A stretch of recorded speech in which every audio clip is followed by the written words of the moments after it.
Hi, Thomas. Welcome again to our podcast series. How are you today? I'm great, Dharam. Thank you for asking, and thank you for setting up these events again. So now we have the first one in 2023. So let's see how this year goes. Yeah, first of all, very, very happy New Year to you and your family, and to all the audience, people listening or watching us. I know when they watch, maybe it's later next year or something, whatever it is. Our best wishes are with everybody watching these events or these sessions. Looking forward to add more and more value to you and to your friends and colleagues. Sure. So today we're talking about a very interesting topic, and the topic is closing the stakeholder expectation gap. Means and method, how we can do, what are the ways, what tools we can use, what way we can do to make the stakeholder engagement as smooth as possible, deliver the project outcome, the benefit as smoothly as possible, and making or having happy customer, happy stakeholders. Yeah. So Thomas, would you like to define what? Yeah. Sorry, you're saying something. Yeah, I think we are talking about stakeholders, we are talking about expectations and a gap. So what do you see constitutes that gap? Yeah. First of all, let's talk about stakeholder, because anybody who is getting positive or negative impact, correct, of your project or program, or they can influence your project program negatively, positively, or perceived to have influence. They also think, hey, there's no direct impact, but they assume that there's the impact on them, positively or negatively. For these all, everybody, whether the person, group, country, geography, particular reason, this is we call as a stakeholder. Is a fair comment? Yeah, it's a pretty much fair comment for every project, and I would be more specific for a project. You have, as a project manager, you have stakeholders within the project, which belong to the project. And the most important stakeholder is your sponsor, because he gives you the allowance to spend the resources of the organization to start the project. Even the sponsor is the one who gives you the charter, and who makes you run. And then you, for sure, because you're not alone on the project, you have your team, and you have probably a steering committee, if it's a large enough project you're talking to. These are all stakeholders, I would think, are within the project, and you have to deal with them, and they should have expectations which are positive towards the project. But maybe some of them are afraid of something. They fear something. They have some concerns, and if it's the sponsor, you have a big problem. Actually, if the sponsor says, "I give you that charter, but I know you will fail," that could be. And I have experienced very strange things. So I've experienced one thing. I had a contract delivered to a customer, who had a contract with my company.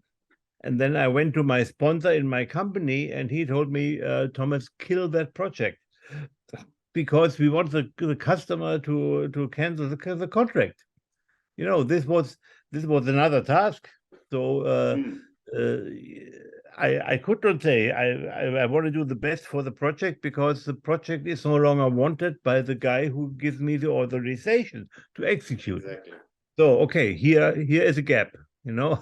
Here's one kind of gap, that not all stakeholders, key stakeholders, have approximately the same target, the same expectations, but they have expectations that contradict each other.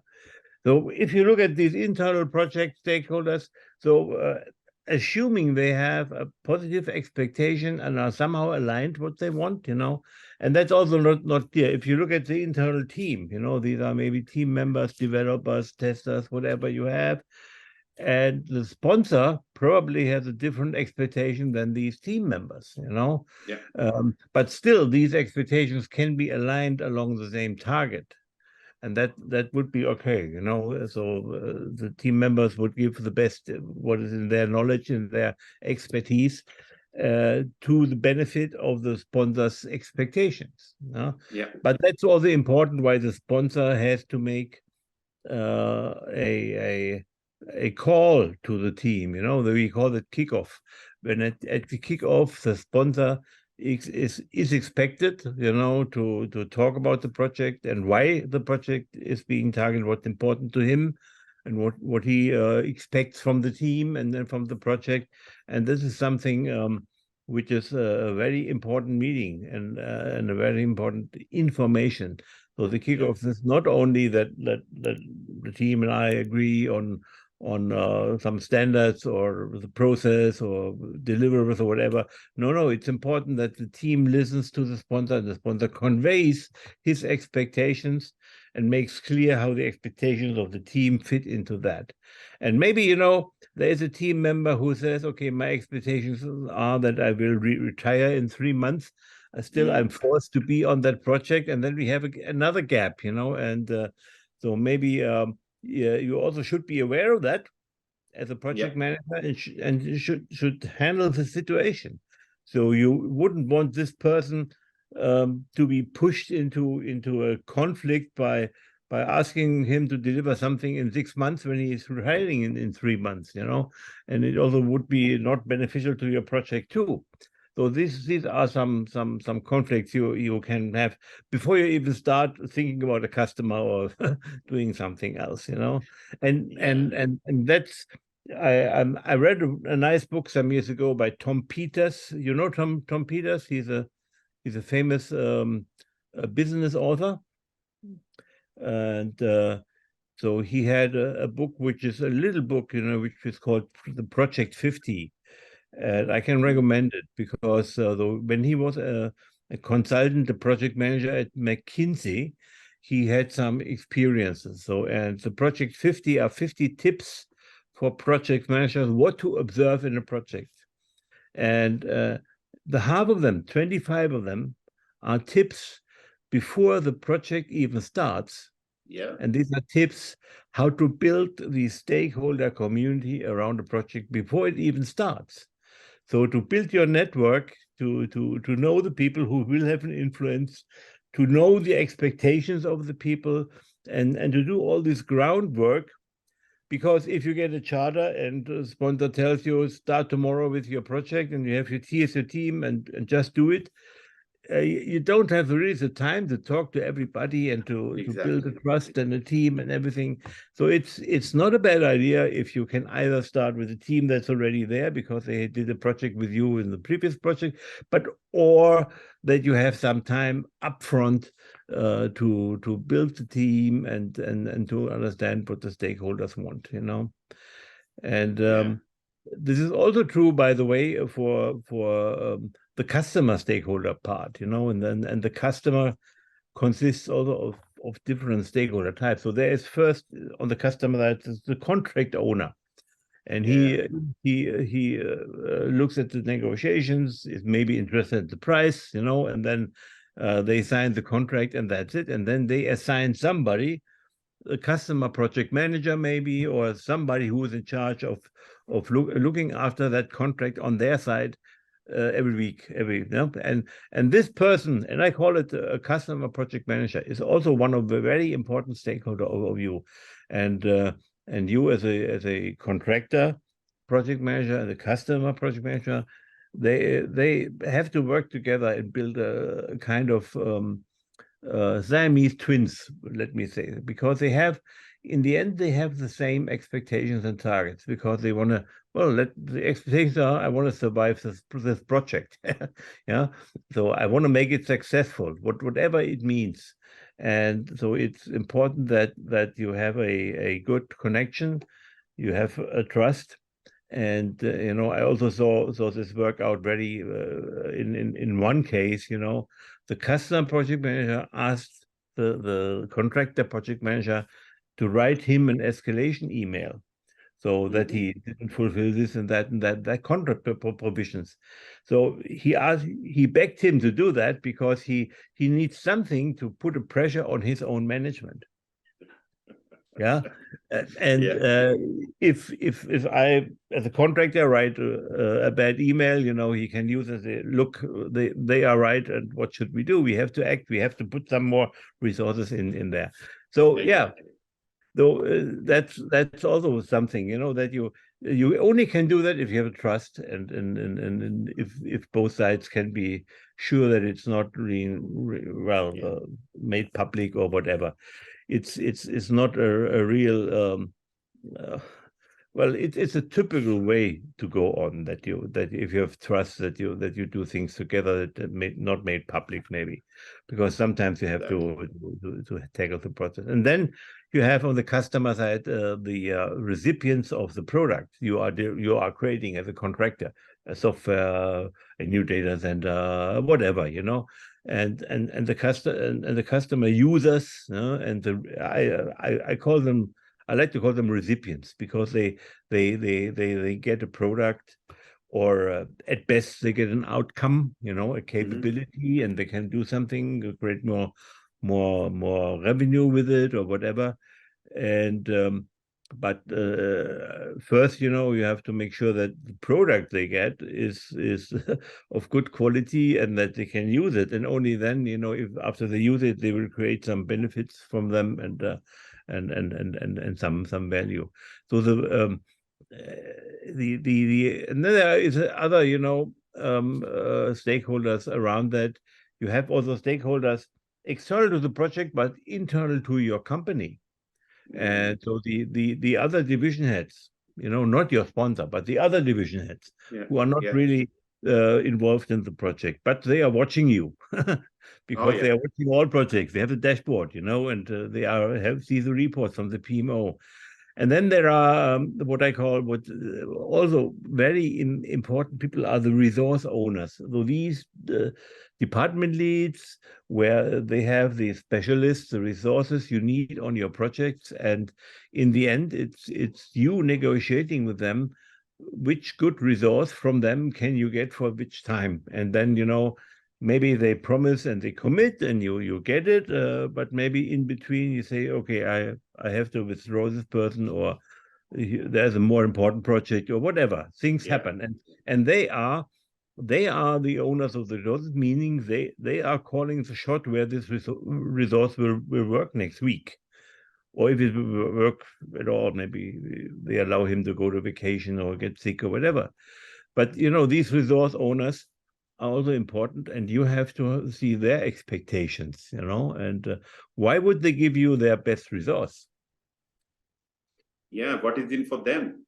Yeah, That's very exactly. Yeah. important. And any stakeholder you work with, they always have a question: what is in for me? I'm going Yeah. to help this person, this project manager, by expediting things. But in the end, what is for me? Like, it's not only monetary, it may be recognition or support, or some kind of, relationship building. A lot of things are there in between. So Yeah. you rightly mentioned, they like to see what value you're adding to them. Correct. And the value could be that you help their resources to get better usable in the future, because they gain some experience, some new skills. But if you have just a boring task for them, Yeah. they might not give you the best guy, because the best guy is there for the big problems, and to get better. And then you have internally, the uh, assuming you are building a software which is then run by your company, you have the people who are operating your product in your company Yeah. later on. They So need to be that is involved. another contract, possibly. But although these operation guys, they have some expectations towards the software. And always, I have seen that their expectations are not met, even not known, maybe. There is a software development team, and they are testing, and there's a good quality, and they hand it over, which means they throw it over the fence. And then, Yeah. the operations guys are struggling. They are not informed what it means, in terms of server, whatever, landscape networking, and they are not informed in time that they have to build up maybe some staffing to run this application, that they have some training, and. So it's a good idea to talk to these operations guys, even if they don't pay anything to you, but they will receive what you are doing, and they also have requirements. Exactly. At the end of the day, whatever you're producing as a product or service, they are the one who's going to take care once it's handed over. So they should be aware, best thing is invite them to your meeting, initial meeting, let them know this is coming in 3 months, 6 months, and invite them into meetings wherever they can add value, they can get some value out of this, and keep them informed.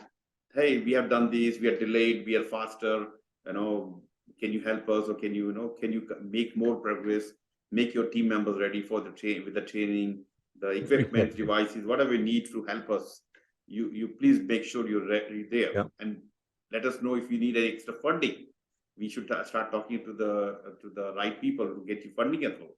So there are many things happen from the operations point of view. So and you're putting up a good point. The funding, the funding of their work should come from an operational contract, a second contract, not the project contract to build the product, but the contract to run it later on. But this contract might not be even closed yet. It might not be even estimated. So, but you are totally right. If operations has to step up, if operations has to train people, if operations has to build a new server, whatever environment, or buy new cloud stuff, they need some funding, and they need it maybe before the contract is closed, and then there is some giving and taking. So I think we went over the most important stakeholders, over the internal in the project, internal in the company, the customer part, and then there is a lot of stakeholders maybe outside of it, the public, if they're interested, or wider user areas. And then all these stakeholders, as I said in the beginning with the internal, they have different expectations, but they should be aligned with the expectation to what the project goal. But in a project, you can have stakeholders, that are definitely negatively impacted. So they receive from your project, your program, disbenefits, negative benefits. So like if you're introducing a new ERP system in your company, and it will result in the layoff of the tellers, or whatever, people who have office jobs, because their tasks will be automated. So they know they will be laid off, and so you cannot neglect this, because if you don't talk to them, if you don't respect them at least, and listen to them what they need, and maybe you can help them to do something good, then they will like to torpedo your project, and you will have a lot of unintended hurdles to jump over. I mean, I had a situation actually. I was responsible to move the data center from San Diego in California, to Melbourne in Australia. And these 40 people, they're running the data center. So this data center going to be closed, and the new data center, which is already there, which they will take care of all the operation work. Now, these people know that they're going to lose their job, or they have to do something else to stay in the company. So initially, it was, of course, very challenging for me, especially I'm sitting in Sydney, running and talking to them, and I have no relationship with them. So and knowing that they're going to lose the job as well. So I have to apply my different strategies to, hey, being sensitive to them, and, work with the HR team. Maybe they have already plans, to understand that plan or maybe some other plan. Maybe they're going to be reallocated another job or something. So as a project manager, being aware of what else is happening, not just your project, but other things might be impacting your project, which if you're not aware, you're not in control. That's one of the things. No, I saw this happen a lot of time. Always when I entered into outsourcing contracts, then. The workload went to India or elsewhere, from Germany or from Europe. And, these guys who did the job before, they know, oh, now we have outsourcing. What is with our jobs? Okay, they will go. They know, maybe. but what is with our employment? So in Europe, it wasn't too uncommon that you have the people who have a job and are employed, that you try to find a different job in the same company for them. Yes. So they don't lose the employment, they don't use their benefits or whatever, they have the perks, but they have to be accustomed to a new job. And I remember in the 70s, one good example at IBM in Germany. So they closed a factory, and so in Hanover actually, and so there were, I think, 2,000 people there. And what IBM did, they offered everybody a new job as software developer and so.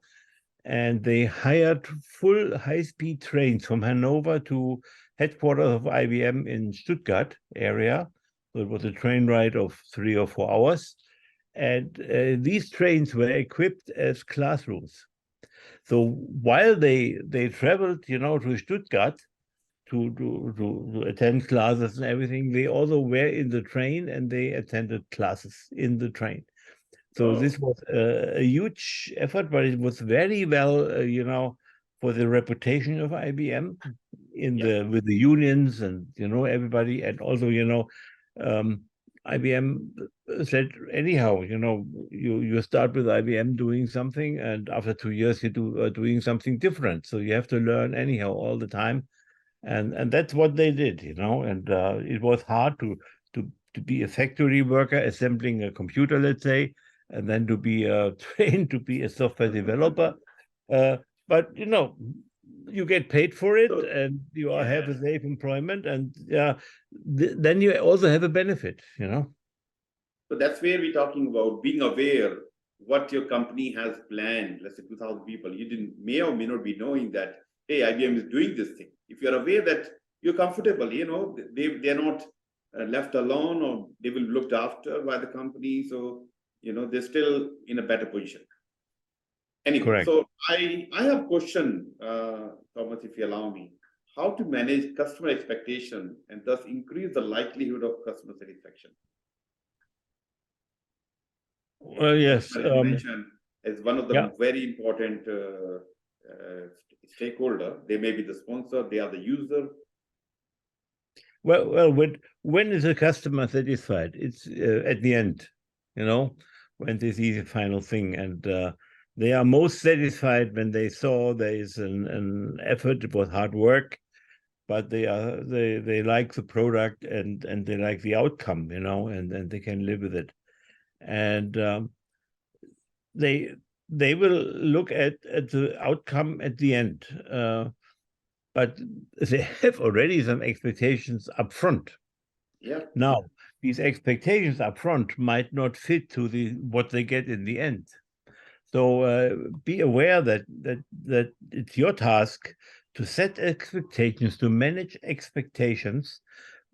First, you have to know what these expectations are, to listen to them and to analyze what they want, and sometimes they tell you in a contract, or they tell you in a requirements statement, or they tell you in a coffee break or at a dinner. I would say the most important expectations, which are a little bit not functional, but maybe non-functional expectations, are being told at dinner, at a drink, when they get honest, when they get to the core of what is really in their mind. So be prepared to have dinner with your customers up front, and a lot of dinners, and it's not hard. You have 200 working days a year. So these are 200 evenings, and if you are good, you can even at a lunch. 400 opportunities to eat something with your customer and with your stakeholders. So these expectations, to set them is you can read a little bit about it. As I said, there are formal expectations in the contract, in the requirements, but then there are also personal expectations. So that's very interesting. If you see people entering in a long-term project, and they are 2 years before retirement. So what are their expectations? Don't don't boil up things. That's the expectations. And even if you think now this project will boil up things, if they are in charge, they will stop you. And you have to understand these personal expectations. So it has nothing to do with the project itself, but with their personal situation, and they won't resign from the project because they still have 2 years to go, but they will not work as they did 20 years ago, when they were motivated to make a career and earn some money and whatever. Yeah. So I think from my point of view, first of all, you need to know who are your stakeholders, including your customer. You have a SBMI suggested, or maybe other certification also talk about identify the stakeholders. So you capture the stakeholder, let's say customer or sponsor or whoever, into a stakeholder register, and you identify as much or collect as much information about them as you can, whatever relevant to your program or project.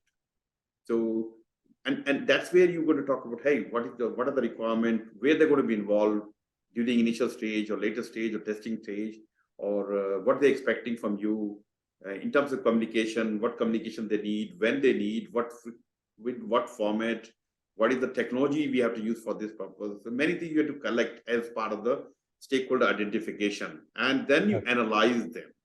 Analyze the stakeholders, whether the stakeholder is positive, negative, high power, low power. Because as you mentioned, the customer can be, your procurement team, because they are the one paying money for your work, or the customer end user going to use the product which you're building, the software or something. They are also your customer. At the end of the day, they are the user for you. So what they're expecting, in what is the in terms of, I'm looking when you're delivering, what training you're providing, what support system you have. All these things we have to be upfront and understand in our documentation. And so the negative stakeholder, then you work accordingly. But the point is, you're right. You have to start very early and understand what the expectations are at this point of time. But when I said before, the satisfaction comes at the end when they see what's there, and then so the expectations will develop over time. They will not stay fixed like you have evaluated at the beginning or even before the project. So they will change. And they will change, that's the whole point of agile and iterative development, that you develop the backlog and find out the features you need and prioritize stuff and experiment and then know something. And it's also, but it's not an agile feature, it has always been this time that you will find out in a rolling wave planning way, you will get more knowledgeable about what you're doing, and the client, the customer, will also become more knowledgeable, though the expectations will shift, will change. When they are trying to travel from, let's say, from A to B, and then they start building a car with you, and all the features and 4 tires, and maybe he is married to a nice wife, and so the color is very important. Should be a red car, and with white tires, maybe. But over time they find out, maybe I should build a car. Maybe I need a boat, because I can cross a river quite easily and don't have to go over the bridge that is congested all the time. So expectations and requirements might change as you look deeper into the fact of your project, what is going on, and then you have to, that it's an extreme example, go from a car to a boat, but the details at least will change, and expectations upfront will not be what makes the customer satisfied, to be honest. Satisfaction in most cases is what that the customer sees something and knows it was a hard work on his side, on your side, and says, okay, that. In this case, when you're talking about, and that's where you need to keep an eye on your stakeholder register. And as you said, initially the expectation is something, and might be later on, as we progress, as they know more, and as we know more, the expectation change, relationship change, they are positive, suddenly they realize, hey, this is not a good project for us, and maybe they're suddenly becoming negative.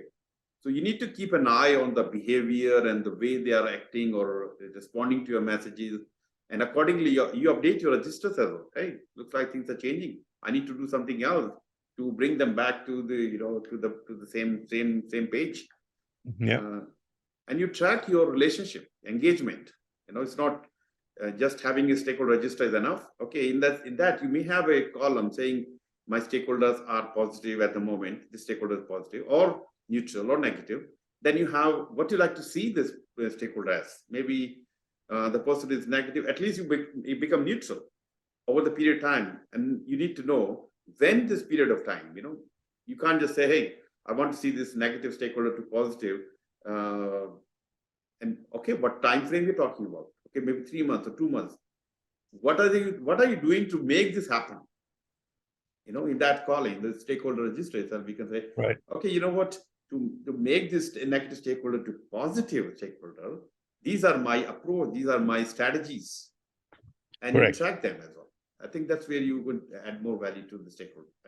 That's clear. Yeah, and for some of those toxic stakeholders, let me put it this way, maybe the best way is to hedge them off. And so what I found, if you have an enemy of your project in an executive environment, one way would be to somehow force them into the steering committee, because then they are somehow contained by their peers, and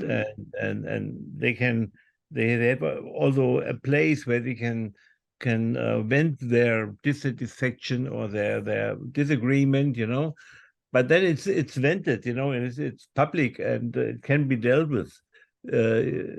Because and that's one of the next questions about politics, because if you don't channel the behavior of bad behavior of stakeholders, it will hit you unexpectedly. It will just come to you, and you will handle with it in a situation where you might not be prepared for it. So politics plays a role, and there's always politics, and it's basically people using their power to have their own targets, to fulfill their own expectations. But politics is always a sign that the normal processes and the normal structures do not work correctly for the task at hand. If you have a very fine-tuned portfolio management, project management, everything is reported and transparent and visible to everybody, then you don't have politics so much, because it's running. There's a running operational system. But if there are gaps in that system, in that structure, in that organizational structure, and the roles defined and the processes defined, these gaps will be filled by by free wandering around, and doing what you can do by your power, by your influence.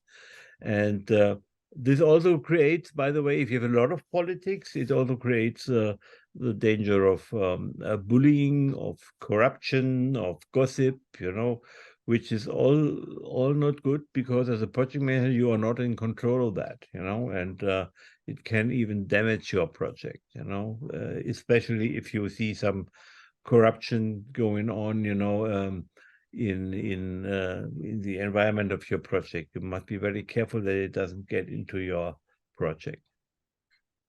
Yeah, and that's where you need to keep an eye on various situations in the organization. As you mentioned, one of the thing we have to be careful about in organization, in a political environment where people are trying to supersede each other. They want to be seen better than others. They want to get promotion. They want to get bonuses. All about me. Even though you have all this, stakeholder identification and all this you've done, sometimes your initial strategy may not work at all. You are trying to be polite and doing something good, but their agenda is something else going on. Then you need to change your strategy. You can't just be the same person. And if you realize something like that, then if you do whatever you can in your capacity, but if you have to escalate to the sponsor. Hey guys, look, this is a situation. and whatever I'm doing, this person is always like this, or is bringing his own agenda into this, and disrupting the meeting. Sometimes this, escalation is good. Then sponsor may realize, hey, let me come to this meeting, and let me see, and let me see if I can, because we are good friends, and maybe I can influence him differently, and because of my power, I can influence him, different. So yes, there are political environment, and yes, and you need to set expectation, escalation, whatever required in order to bring your stakeholder on the same level, same page. Yeah. So, and the question is really, what can you do as a project manager to make sure in this difficult political environments to contain the risks or to mitigate the risks, And I talked about the gossip and bullying and so on. You don't have a positional power, you have to get your power from other means. So one means I already said, if you have adversaries in executive, try to bring them into the steer code so that the sponsor can handle them and their peers can handle them. And the steer core, they are normally guys who have an interest, a positive interest in the project, want to support it. But if you bring in a non-supporter, he will be taken care of by this group, because then they understand what he's doing and can do something about it. That's one strategy. Another strategy is to gain more power on your behalf, and that is building your network, being networked not only within your project but outside of your project, in your organization. That's why it's important, if you are in one organization, have a career in one organization, you know a lot of people know you have a reputation, build a reputation, and then you get help from the organization, even outside from your project. You have some power of your network. If you're a contractor coming just for the project, you lack this power. So then you cannot do anything. What I recommend then, is that you ask for, you look for a mentor in the organization who can help with his network and who can help, with advising how it works in this organization.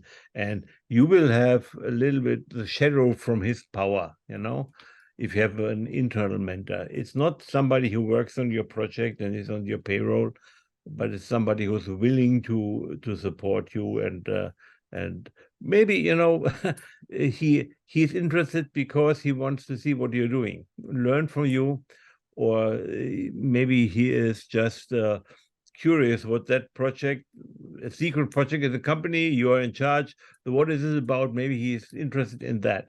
But you have to manage very tightly what is his expectation, his interest, also to help you. And the third, and I think the most powerful mitigation of this political risk is ethics, to be ethical in yourself, to be consistent, to be trustworthy, to be somebody who can be relied on. And if you are steady with your ethical behaviors, then people will see. You will have a better self-confidence, but also people will respect you in the end, Or if you have bad luck, you are bullied out of it. Yeah. If you don't like that kind of ethical behavior. Yeah.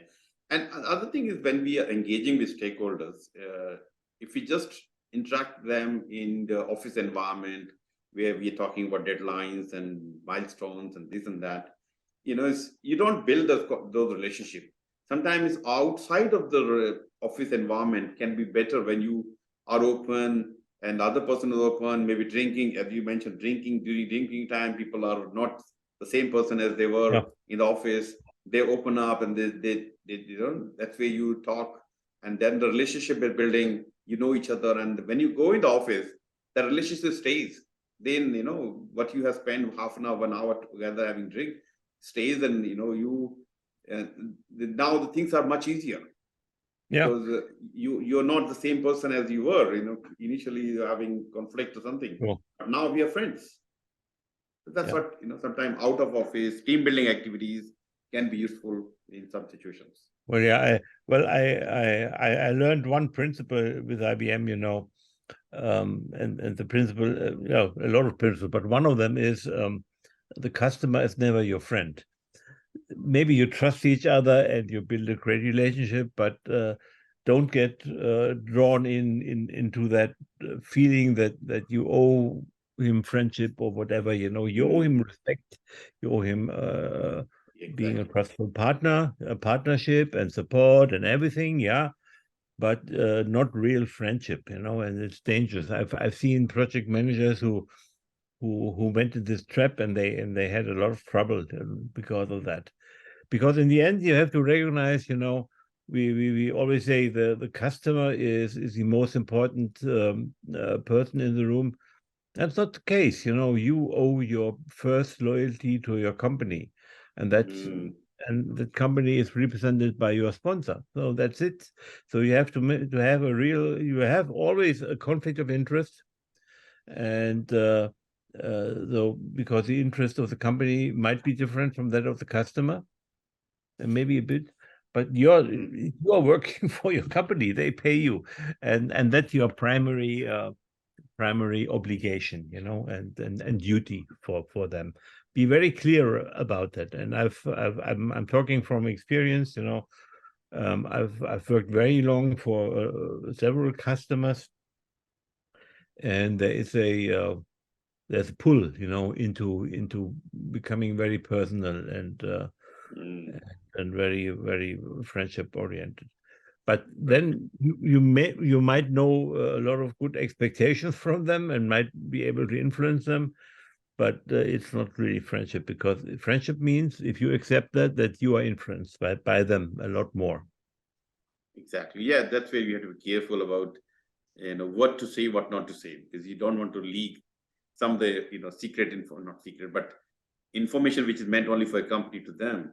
Then they use it for as a hook or something to manage or and to do especially something. in a political environment. If it's a high political environment, you don't want to tell something and then being caught up in gossip and in bullying and so on. And I've seen this happen in higher. You see this in press sometimes. If something is leaking and somebody has a girlfriend and in sleep shares some company business secrets, it's not good for your career and for your life, by the way. So Thomas, my third question here is, if stakeholders are not involved in the development of the project, then project is unlikely to deliver optimum value for all involved. Do you agree with this view? In principle, yes. So if stakeholders are not involved, then the project will probably not successful, but as we said, we have a lot of different stakeholders, and you cannot possibly try to involve all stakeholders in the same level. You have to make sure you have a judgment. Who are the most important stakeholders you have to serve, and you have to satisfy, and have to provide value to. And as I said, the first one is your company and your sponsor. You owe this duty to deliver value. So the value that your sponsor and your company expects might be different from the value other stakeholders expect. So I don't really agree with the term of deliver optimum value for all involved, because that there is no optimum value, for all involved. There's optimum value for a list of prioritized stakeholders. For each of them also has a different expectations about value. Your company probably wants to see profits, and the customer wants to see cost down in the environment, and these are different things, Exactly. So we need to see, and I think the stakeholder we mean is more about the client or the customer who will get the product from you. So if they're not involved in the development of the project, I think we can think in the agile environment, where you have a product owner working with you day in, day out kind of thing. So if they are involved, and they are also seeing the product being developed, so they can, can direct or ask the team to do something different. Hey, it's not working. It's not the way we're expecting. So that's where you can channel your energy to make your product even more efficient or better, because they're already seeing this. They can also provide you feedback, early feedback. Yeah. Yeah. So Well, that's my. Yeah, and we are talking often about software projects because everything has software nowadays. But think in the moment for the Sydney Opera House, that project, which was regarded during building as a big misfortune. But now, everybody's proud of it. Now, how was stakeholder involvement? And it was a public building, it was very visible. So the government and the funding guys, they were very unhappy about that, because it creates a lot of turmoil and a lot of budget overruns and delays and troubles within. And the public said we have a big construction site there that looks ugly, over years. But if you look at the public now, and the government and everybody's proud of it, and so that's how expectations and satisfactions does really change over the project duration, and even beyond that. So once it's finished, everybody is satisfied. And I saw a similar example for the Hamburg Elbphilharmonie. There was a big building in Hamburg now, and it was delayed and everything, and with all the similar symptoms like we had in Sydney. And all of the public in Hamburg, the guys who are interested, the population and the government and the funding partners and the architects, they all were dissatisfied at a certain point of time in the project. But in the end, and very soon after it was finished and was inaugurated, then it was a huge success, because any estimate in the beginning, and it was certainly expectations by the funders to say, "Oh, I only want to spend so and so many billion on that," and then it costs 3 times the amount. So the expectations are not met. But after the fact, they are satisfied anyhow. Yeah, it depends on project to project as well. Yeah, some project you see the benefit during the project or after the delivery completion, or maybe many years after that. So accordingly, your stakeholder engagement will change. As you gave the example of Sydney Opera House, it's a great example. But during the construction, nobody was happy, and after many years, now you see that Opera House is one of the icon for the Sydney, the symbol of Sydney, basically. So that's a different level of engagement. What happened during the project? They have different expectations, like you say, budget. If the budget goes 3 times, who will be happy? Nobody. Especially either funded by taxpayers' money, for example, or if you're the duration, if you said 5 years and taking 20 years, who will be happy? No. Yes, after the product was done, that's a different story. People are, okay, it's not too bad. Yes, we spent, we got over budget, but public is liking, we have tourism gone up, all this are good. So, but yes, there are projects where involving the stakeholder during the journey can be more meaningful than some other projects. Yeah, so that's why it is. Yeah. Well, I just wanted to point out, we have different kinds of projects. We don't only have the project that are typically agile case studies. You wouldn't do well. Maybe the Sydney Opera was built in agile style somehow, but it was not called that. It was called like a waterfall phase approach, but with many iterations anyhow. I mean, I can think of an example of building the house. When you build, you're a company, contractor, customer, and your customer is expecting something, and you say, on paper, everything looks good. And if you assume that after 6 months, we'll hand over the keys to the customer, no, you need to involve them. Hey, why don't you come and do the color selection, tile selection, and if anything change, you want to change, we can adjust at this stage, extra cost, this and that. But you're involving them at various stages. So they get to see the product being developed at different stages. And if they have any question, they can actually point it out, or feedback can be provided, and you can adjust if possible. So that in that way, when the product is done, you have a better relationship with the customer, a happy customer, compared to you just hand over the keys, and the family is entering the house for the first time. They said, "Oh, I don't like this color, I don't like this style," but you selected it.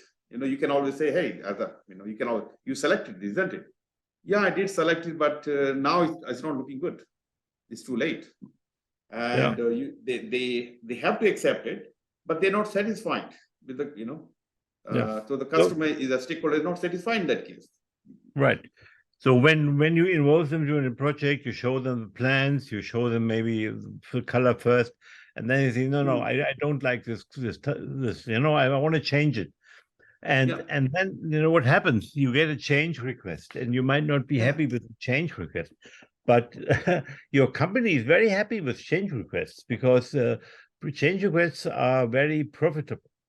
And there is even a strategy by some construction companies, they bid very low for a full-fledged house, but knowing that the people will come up with change requests, then they will make money. Then they will make money, exactly, and that's also expectation management. So you in the beginning you try to be ambitious, to try to be not so fixed with stuff, and then you build something, and then they can say, no, I want it differently. Yeah, but it's a change, it costs this amount, and anyway, they will pay for it. That's a change management topic altogether different, how you manage it. So my next question is, how does the project manager handle a multi-headed client during decision making, and what kind of difficulty do they face in such situations? What can you explain to the audience what you mean by multi-headed? See, I was hoping that you would say, hey, let's talk about multi-headed. So multi-headed is so the client, I think it's my understanding that you have different roles within organization, and you think from different point of view, and you change your mind. I mean, you may change your mind today. You're saying yes, sometimes you look from different angle. You say, that's what my understanding is. Maybe you have well, if I could see it in two aspects. The first aspect, as you explained, we have the customer, and the customer is not one person, but a lot of different roles, and these different roles have different expectations. They're different stakeholders. Although they are summarized under the headline of customer, and we want to make the customer satisfied. But to be honest, if you have 5, 6, 7 roles in the customer side, you can satisfy all of them, and maybe you don't even know all the expectations of all of them. So if you mean that by multi-headed, I think that's where multiple people sitting in the decision making table. They have different expectations. There was another interpretation of the term multi-headed I came along is, you also have these guys, who have an expectation very fixed. They know, I want to have this, but next week is different, opposite. Maybe. And so they're changing their opinions and everything. So, and in both ways, you need strategies how to deal with these guys, and with this customer. So a multi-headed customer with many different roles, I love it. It gives you so many opportunities to play this, because you can always say, okay, your finance guy said this, and your quality guy said this, and your users want this functionality. Well, to be blunt, make up your mind, who is deciding on your side. But nevertheless, you can have an argument to say, okay, you are providing an ambitious picture to me. What shall I do to make you as a customer, as an entity, satisfied if I get different expectations and requirements on different side? So I can help them. I can say, okay, let's somehow formalize your process of decision making to come up with expectations, requirements, and I can help you with that. It also benefits me for sure, because then I know exactly what we agreed. but it also means, that the decisions are made and agreed on, and that they fall under change management. If decision is changed and has an impact, okay, there's an additional cost or delay or whatever related to that. So this is one thing. I like the situation if the customer is unorganized, because then you have more leverage, to let me put it this way, to hide your own debt deficiencies. But if That's a more political. You're talking more political environment, and you utilizing yeah, that. But right. during the decision making, and if you have multiple people, multiple client to customer fee, they are representing different part of the organization. They don't want to come to the same. They're not on the same page. You have to do something to bring them on the same page. Well, yeah, no, that's also easy, because you can share with them the risk assessment, and if there is a risk of a big delay because they can't decide, because they are not deciding in time. It's a risk, it's a delay. So you say, okay, it's your risk.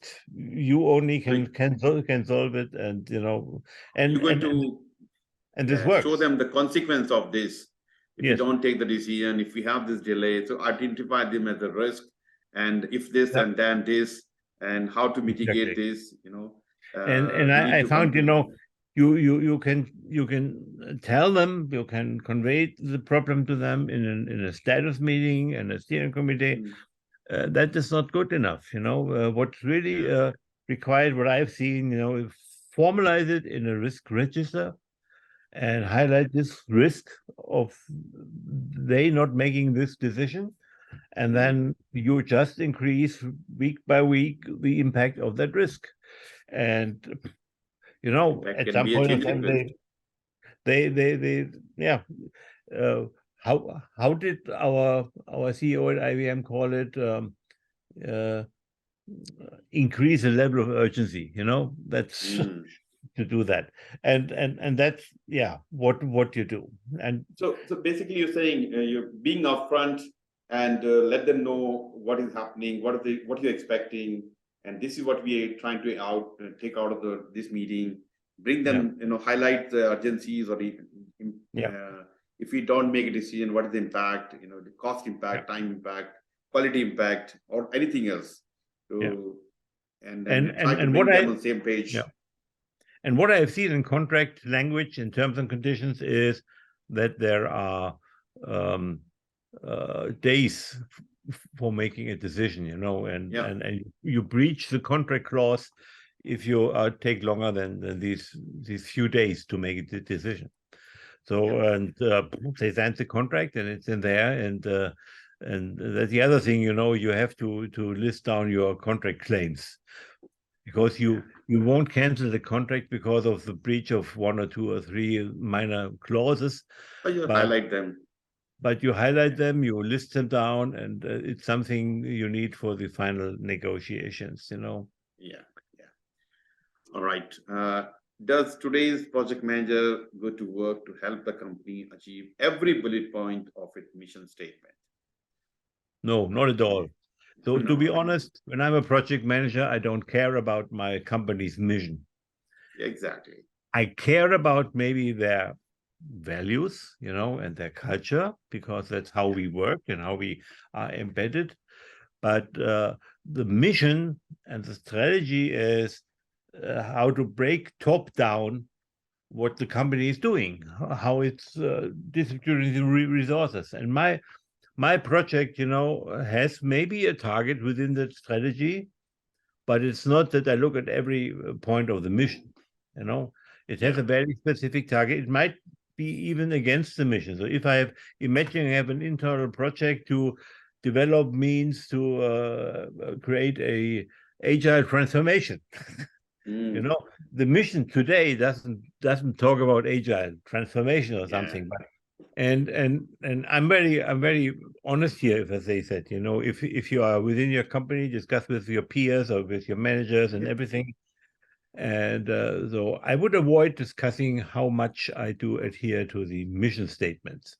Yeah. Because it's no use in telling them that I don't care.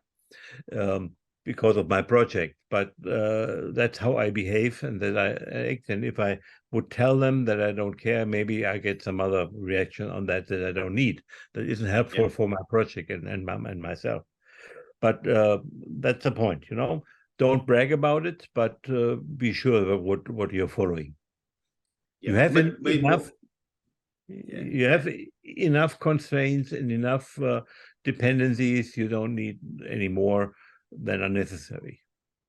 Yeah. So as a leaders of the organization, they need to highlight which part of the mission statement is applicable to which program or project. And the project managers, once accepted, yes, this is my responsibility. That's where you're going to work towards achieving those objectives. Yeah. How useful is stakeholder analysis to understand the stakeholder environment and prioritize management resources? Well, it's first, it's a mandatory task. Oh, yeah. And as I mentioned, the Tom Peters book, Project 50, he said, much of this task, if you can, do it before the project even starts. Yeah.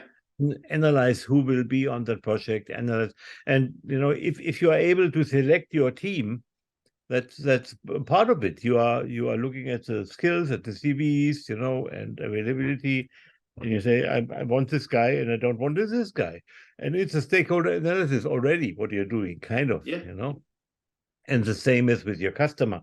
So if I will deliver something to that customer.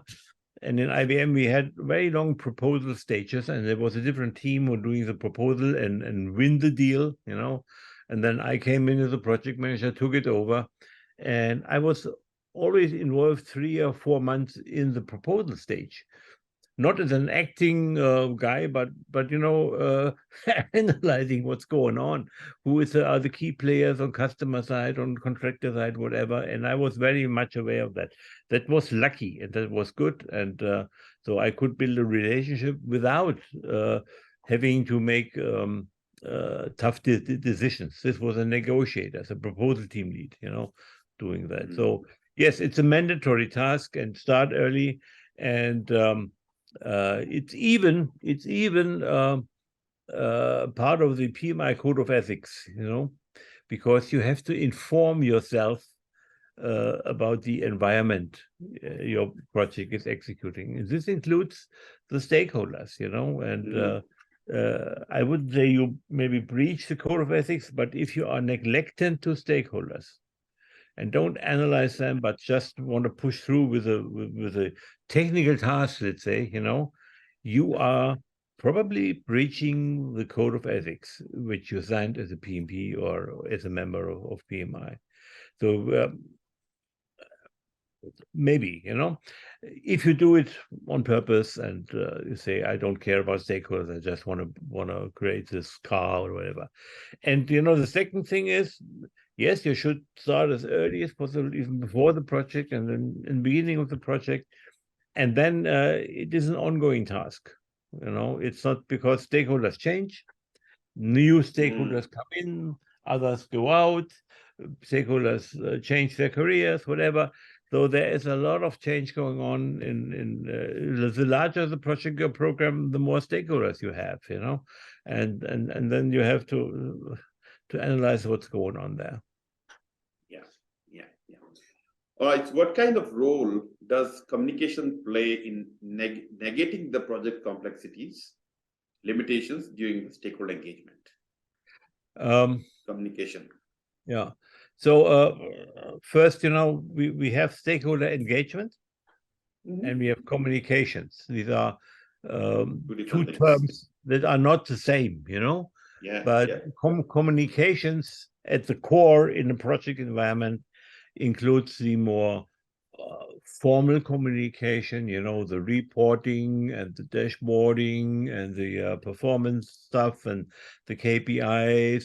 And it is somehow pre-planned, how you do that. You have your formats, your tools, you do that, and you have a communications plan, you have your meeting structure, you have your communication lines, you can define all of this, and you can plan for it and set it up. And you should do that because it's part of the infrastructure of the project you define. Engagement is different from that. Yeah, you also plan for it, but it's not so fixed. You have the stakeholder analysis, you develop your stakeholder engagement strategies, and you implement them, but it's very, very flexible and changing all the time. While the communication structure could stay the same over a project. So once you say, okay, we are using Outlook for emails, and then you will probably use Outlook for emails after 3 years in the project too. There will be not a big change for that. But engagement might differ. You might say, okay, the users, I don't get the users by sending out a newsletter. I have to try out other formats to engage with them. Maybe town hall meetings or whatever, or one-on-ones or bring in the union. There are many, many other techniques you have to find out which are useful for your purpose. Yeah, so communication, in my mind, plays a very important role, whether we're dealing with the project complexities and other things, because more complexities, we need to be more communicating to, we need to communicate with the right stakeholder, providing right information, right time, so that they can make the right decision. So, that's where we need to do upfront, whatever we do, we're saying the identification of the stakeholder, identify their needs and expectations. And accordingly, we will be, providing those communication, whether it's a status report, it can be a tailored report, because this person is a finance department, this person is your marketing team, this person is different. So you need to tailor your communications according to their needs and what role they're playing. They may not need your financial information because they don't care about it. They're rather worrying about what risk you're talking about, what issues are talking about. So their view is different. So according to that, you will be tailor your communication.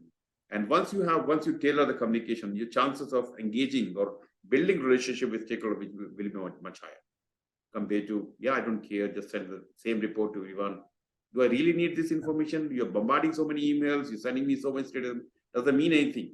What is relevant to you? What will make useful to you? So that's where, as a project manager, something you can identify and send the right information to the right people. You're right that the means to do stakeholder engagement is through communication mainly. There could be other means, but mainly it's communications. But the difference is, in a communication management of a project, which is formalized somehow, it's a one to multi communications, because you don't produce a report for one person, probably. But for a steering committee, for your team, for whatever. But stakeholder engagement for important stakeholders is always one-on-one, and it's maybe it's not in a formal meeting even, it's maybe with dinner, with lunch, with a coffee break, having these chats which are held in a trusted atmosphere, and you support that. And engagement can mean, besides this one-on-one communication, more that you support them in some things, that you engage them in giving them something they need to do their job. I'm not talking about bribery. I'm talking about, nevertheless, understanding what their needs are and helping them to fulfill their needs with the means that are allowable to your project. Exactly. Perfect. All right. Thank you very much, Thomas. It was, again, another very insightful discussion. I'm happy, we had discussed so many things, and I hope that people watching today's this podcast or these questions will benefit out of this, and they will have a better engagement relationship with their stakeholders. So as usual, if you feel that I can help you anywhere with the training, consulting, or maybe Thomas can help you with one way or other, please reach out to us, and maybe we can guide you, make your stakeholder engagement more smoother, and happy customer, happy stakeholder, happy. They actually say happy wife, happy life, but I'm going to say happy stakeholder, happy life, happy project.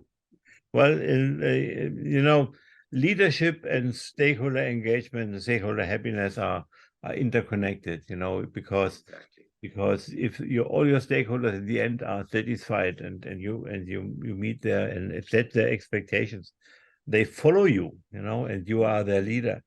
So in the end, you're not only the leader of your team or within your company, you're also leader of your customer and the other stakeholders.